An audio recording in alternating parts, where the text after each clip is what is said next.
Trump disrupts the H-1B process, good or bad. As I discussed last week, Trump announced an executive order to require a $100,000 payment for each new H-1B application. Howard Lutnick, Secretary of Commerce, provided more details this week. The idea is to force the H-1B process to be for the very highest level, read that highly paid positions. He also mentioned getting rid of the current poorly designed lottery system.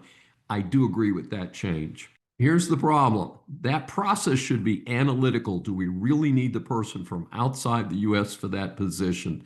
The new procedures are supposed to kick in February 2026.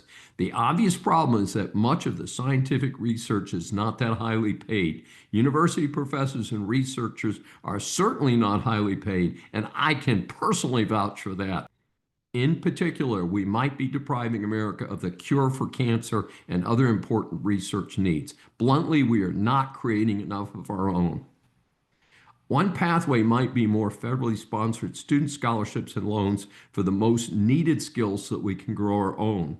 In my college generation, my federally sponsored student loans were called NDSL, or National Defense Student Loans.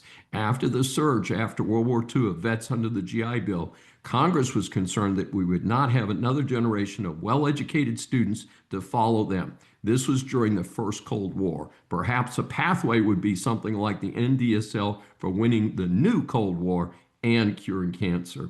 I do agree that we need to stop flooding our IT employment marketplace with low-paid foreign workers. However, even in this case, suppose the tech companies just offshore even more of this level of support. They're already doing this in large part. India is often mentioned as the example. This is Dr. David D. Schein. Thanks for joining me for this special edition of Saving America. Remember, a new Saving America show is aired on the Brushwood Media Network every Saturday at 11 a.m. Eastern Time. Listen on any of the 16 network stations, Apple or Google mobile app, Apple CarPlay, TuneIn, Smart Speaker, and all smart TVs. Find more information at the brushwoodmedianetwork.com. Please be sure to join us each week. We welcome and love your feedback from our growing audience.